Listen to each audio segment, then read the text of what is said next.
নমস্কার। আজকে আমি সত্যিই খুব খুশি, কারণ শেষ পর্যন্ত আমাদের কেন্দ্রীয় শিক্ষামন্ত্রী ধর্মেন্দ্র প্রধান রেজিগনেশন দিলেন। যে যদিও এটা অনেক দেরি হয়ে গেছে, তিনি এটি করতে অনেক সময় নিয়েছেন এবং এর জন্য অনেক ছাত্র আহত হয়েছে, অনেক ছাত্র প্যালেট গানের গুলি খেয়েছে, কত কিছু না হয়েছে।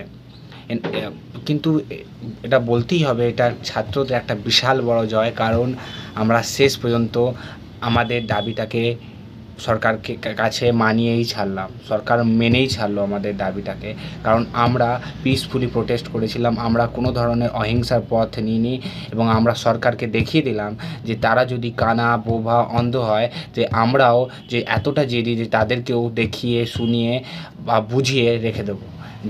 এই ব্যাপারটা অনেক আগে হয়ে যাওয়া দরকার ছিল, তার রেজিগনেশন অনেক আগে দেওয়া উচিত ছিল।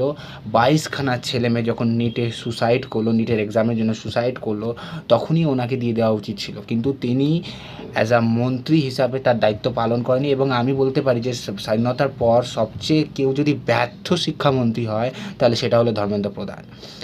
আজ উনি রেজিগনেশন দিলেন, আর আজ উনি দেখিয়ে দিলেন যে ছাত্রদের সামনে যে কোনো মিনিস্টারই, যেই মিনিস্টার হোক না কেন, যে ডিপার্টমেন্টেরই মিনিস্টার হোক না কেন বা যে কোনো মিনিস্টার হোক না কেন, তারা ছাত্রদের সামনে তাদেরকে ঝুঁকতেই হবে, কারণ এটা ছাত্রদের দেশ, এটা ইউথের দেশ, তারা ইউথের ওপরে কোনো কিছু করতে পারবে না।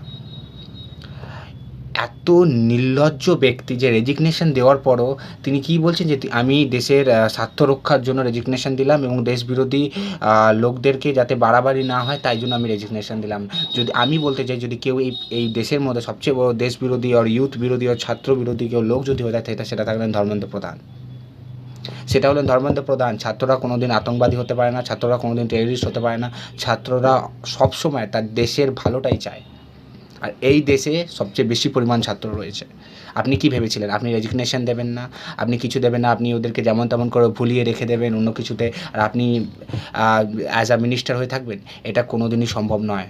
আজ রাহুল গান্ধীর নেতৃত্বে এবং ছাত্রদের নেতৃত্বে আজকে আমরা আমাদের যে দাবি সেটা সরকারের সামনে তুললাম এবং সরকার সেটা মেনে নিল।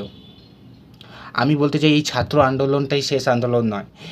ছাত্রদের ওপর যেসব দিল্লি পুলিশের লোকেরা লাঠি চালিয়েছিল, গুলি চালিয়েছিল এবং নানা ধরনের অত্যাচার করেছিল, মেয়েদের সাথে তো একদম নোংরামি করেছে ওরা। দেখিয়ে দিল দিল্লি পুলিশ যে তারা রক্ষক নয়, তারা ভক্ষক। কারণ মেয়েদের সাথে যেসব ফুটেজগুলো আমরা দেখতে পাই, সেগুলো দেখে যে কোনো ভাই বাবার চোখে জল চলে আসবে, তারা যেভাবে মহিলাদেরকে ট্রিট করেছেন, ফিমেল প্রোটেস্টারদেরকে ট্রিট করেছেন। এটা মানে আমরা কেঁদে ফেলবো যদি সেই ভিডিওগুলি আর ফুটেজগুলো দেখি। আশা করি সবাই দেখে নিয়েছে। কিন্তু যাই হোক, শেষ পর্যন্ত আমরা জয় পেলাম, আর এই জয়টা ইতিহাসের তোমার খাতায় খুব সুন্দরভাবে লেখা থাকবে যে আমরা কীভাবে প্রোটেস্টফুলি কী সুন্দরভাবে এই আন্দোলনটা করলাম। এর মধ্যে আমরা কোনো ধরনের ভায়োলেন্সের তোমার হেল্প নিলাম না, কোনো ধরনের কিছু করলাম না। অনেক ব্যক্তি এসেছিলো যারা নানা ধরনের তোমার কান্ট্রির উদাহরণ দিচ্ছিলো যে এই দেশ ওই করেছে, এই দেশ ওই ভায়োলেন্স তুলেছে, তোমরাও করো, নাহলে কোনো বিচার পাবে না। ভুল। ভায়োলেন্স কোনো দিন বিচার নিয়ে আসতে পারে না। আপনাকে শান্তিপূর্ণভাবেই প্রোটেস্ট করতে হবে, কারণ আপনি যদি ভায়োলেন্স করতে যান তো সরকারের কাছে নানা ধরনের পদ্ধতি আছে আপনার আন্দোলনটাকে দাবিয়ে দেওয়ার জন্য। আমরা ভায়োলেন্স করিনি তাই আমাদেরকে মার খেতে হলো। আর যদি আমরা কোনো ধরনের ভায়োলেন্স করতো তো আমাদেরকে এরা পিষে মেরে দিত, আমাদের তো দাবি মানতই না, আমাদেরকে টেররিস্ট প্রমাণিত করে দিত, আমাদেরকে ক্রিমিনাল প্রমাণিত করে দিত। ওখানকার যে ছাত্র প্রোটেস্ট হয়েছিল তার মধ্যে অর্ধেকের বেশি ছেলেমেয়েরা উচ্চশিক্ষিত। তারা ডক্টরের জন্য পড়াশোনা করছে, কেউ কম্পিটিটিভ স্টাডিজের এক্সামের জন্য পড়াশোনা করছে, কেউ কম্পিটিটিভ স্টাডি করছে, কেউ ভালো ভালো এডুকেটেড বান্ডাররা ওখানে গেছিলো। এমনি সেমনি লোকেরা সেখানে যায়নি। আর যে যার নিজের টাকা খরচা করে গেছিলো, কারণ তারা প্রত্যেকেই এফেক্টেড হয়েছিল। ওখানে প্রত্যেকটা ব্যক্তি কোনো না কোনোভাবে এফেক্ট হয়েছিল সরকারের কাছে, এবং তারা সরকারের কাছে পিসফুলি প্রোটেস্ট করতে গেছিলো। কিন্তু সরকার কি দেখালো? সরকার তাদেরকে মারলো এবং নানা ধরনের অত্যাচার করলো।